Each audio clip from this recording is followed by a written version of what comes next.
Support for WNYC comes from Apple TV Plus presenting The Last Thing He Told Me starring Jennifer Garner. A woman forms a relationship with her stepdaughter while investigating the mysterious disappearance of her husband. Streaming on Apple TV Plus. On June 19, 1865, roughly 250,000 enslaved people in Texas officially learned that they were free. This day became known as Juneteenth. I'm Kai Wright, and Notes from America will be live in Houston this Sunday for a special celebrating Juneteenth with locals who helped create the holiday and are working hard to preserve its relevance. Sunday evening at 6 on WNYC.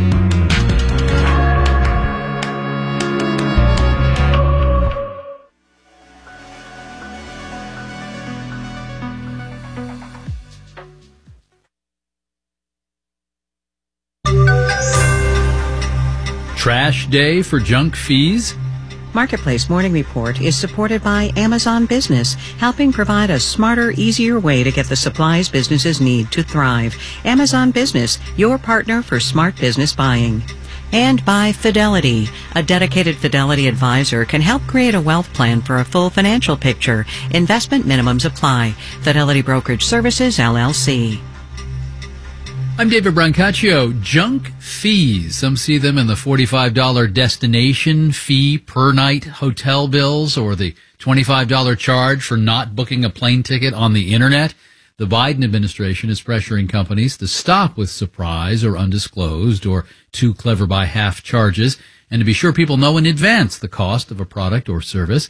Two major ticketing companies say they'll end hidden fees, so at least buyers using Ticketmaster and SeatGeek will have more transparency about the full price of a ticket up front. Marketplace's Henry Epp reports. Maybe you've experienced this. You think you're buying a concert ticket at one price, but when you get to the checkout, there's a whole bunch of fees added on. University of Miami professor of music industry Serona Elton has been there. I even remember calling out to the other room, honey, I got tickets for 100. No, I was wrong. It's 180, not 100. The first price you see is what the artist is charging, Elton says, but the venue and the ticketing company want their cut too. Another way to think of them is that they actually are different slices of the total ticket cost pie. Customers just didn't know they had to pay for all those slices until they were near the end of the transaction. But now that will be more clear from the start. These moves are voluntary, but regulators have been scrutinizing the ticketing industry, says Steve Tadelis, an economics professor at UC Berkeley. These businesses understand that the writing's on the wall. We might as well do it now voluntarily instead of having it forced upon us. Being more transparent could save some face for Ticketmaster. Their parent company is reportedly facing an antitrust investigation. I'm Henry Epp for Marketplace. Do not input confidential information into artificial intelligence chatbots, and do not copy and paste what it spits out. These are warnings to employees from Google's parent company Alphabet, home of the Bard chatbot. Marketplace's Nova Safo has more. Chatbots consume huge amounts of data and written text in order to have natural-sounding conversations, answer questions, and create content. But the inherent risk is that sometimes these so-called generative artificial intelligence systems not only use previously written language to learn how to talk, but actually memorize verbatim portions of text. This is where privacy and security concerns come into play. Many companies are warning their employees to avoid typing in confidential information into AI chatbots because they could spit them out later in other conversations. That's the warning Google parent Alphabet has sent to its employees, according to Reuters, and it applies to the company's own AI chatbot, Bard. In addition, Alphabet reportedly warned its engineers to avoid directly using computer code generated by chatbots because they may not be the best code. I'm Nova Safo for Marketplace.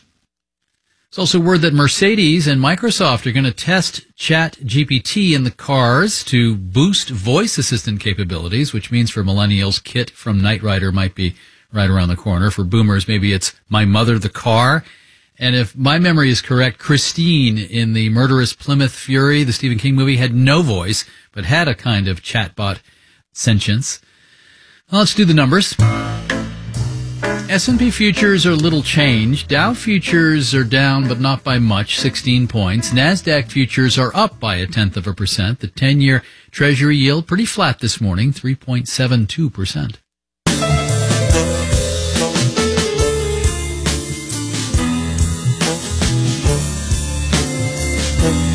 Marketplace Morning Report is supported by JLL.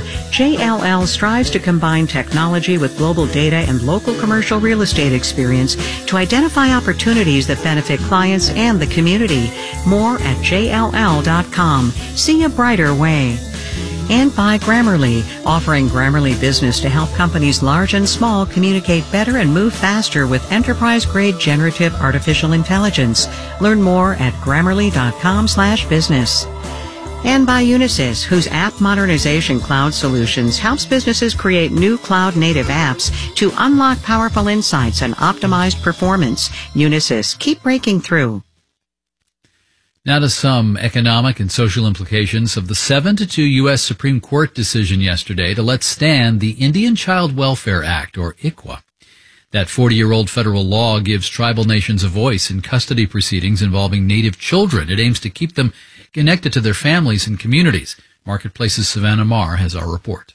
On Thursday morning, Indian country breathed a sigh of relief. It's a good day in Indian country, and it's a good day for the rule of law. And Dan Leverance, a professor at the University of North Dakota School of Law, says a lot of business interests were probably disappointed. For one, plenty of adoption agencies would have liked to see ICWA disappear. In that industry, children are commodities.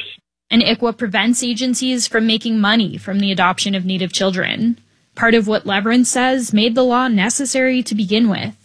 And Stacy Leeds, a law professor at Arizona State, says a host of less obvious industries stood to gain from an ICWA strike down. Oil and gas, natural resources, gaming. Behind the challenge to ICWA, she says, is a challenge to tribes' political sovereignty, which allows them to manage their own territories and natural resources and generate revenue by operating businesses like casinos. The whole of the field of federal Indian law is premised on this special relationship between the United States and the tribes. One of the plaintiff's arguments in this case was that ICWA provides an unfair benefit based on race. But Dan Leverance says the court didn't really deal with that question, which leaves the door open for new challenges. I have no doubt that the plaintiff's lawyers are actively looking for their next case to overturn ICWA and Indian law more broadly. But this has become a more difficult business proposition for the plaintiffs. He says a multinational law firm that represents lots of commercial gaming and oil and gas clients argued this case pro bono, meaning it sunk millions into the case that it won't get back. After this loss in the Supreme Court, he says the question is who will be willing to bankroll future ICWA challenges. I'm Savannah Marr for Marketplace. Over here, it's a team effort. Our executive producer is Kelly Silvera. Our engineers are Brian Allison, Jess Duller, and Nick Esposito. I'm David Brancaccio. You're listening to the Marketplace Morning Report.